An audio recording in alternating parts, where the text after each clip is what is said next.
సత్యం అయితే ఇంకా ఉషాని వాళ్ళందరి దగ్గర కాపాడాను కదా అని చెప్పని నేను అంటుంటే తను వాళ్ళ ఆంటీ అయితే ఎవరమ్మ వీళ్ళు అంటే ఊర్లోకి బీహార్ నుంచి కావేరి అని బ్యాచ్ వచ్చిందంటే వాళ్ళే వీళ్ళు అంటే నేను ఇంత కాపాడాను కదా మీతో ఒక సెల్ఫీ దిగొచ్చా అని చెప్పంటే సరే వచ్చి చావు అని చెప్పని అంటుంది. చిన్ని అయితే ఎందుకు మా అమ్మ ఇలా ప్రవర్తిస్తుందని బాధపడుతూ ఉంటే చందు అయితే చిన్ని మనం అత్తో కాదో ఇంకా తేల్చడానికి ఒక ఉపాయం అయితే ఉంది, తను కరాటే కూడా నేర్పిస్తుందంట అంటే మనం కూడా ఆ క్లాస్లో జాయిన్ అవుదామని చిన్ని చందు అయితే ఇంకా బయలుదేరడానికి వెళ్తూ ఉంటే ఈ లోపల హరి అయితే కానిస్టేబుల్తో కూడా వచ్చి అది కావేరి చనిపోయింది అనుకో ఎక్స్గ్రేషియా వచ్చింది కదా అది ఇవ్వడానికి వచ్చాము అని చెప్పని సత్యంతో చెప్తాడు. అప్పుడు చిన్ని అయితే లేదు మా అమ్మ బతికే ఉంది కదా ఈ చెక్కు వద్దు మామయ్య తీసుకోకు, అలా తీసుకుంటే అమ్మ చనిపోయినట్టే కదా అంటే అప్పుడు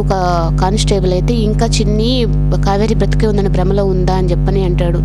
అప్పుడు తను సరే నేను కొద్ది నిమిషాలు మాట్లాడేసి వస్తానని చెప్పి చిన్ని లోపలికి తీసుకెళ్ళి ఇప్పుడు కానీ మనం ఆ చెక్కు తీసుకోలేదంటే కావేరి బతికే ఉందని అంటారు. అప్పుడు ఈ కానిస్టేబుల్ వెళ్ళి జైలర్తో కావేరి బతికుంది అని చెప్పానంటే అప్పుడు పీటీ టీచర్గా ఉన్న ఉషాని ఇంకా మళ్ళీ జైల్లో తీసుకెళ్ళిపోతారు కదా, అప్పుడు మనం తను నిజంగా మన కావేరి ఉషాను తేల్చుకుని నాకు కూడా ఉండదు అని చిన్నికి చెప్తాడు. అందుకని నువ్వు ఇప్పుడు ఆ చెక్కు తీసుకొచ్చింది అని తనకు ధైర్యం చెప్తాడు.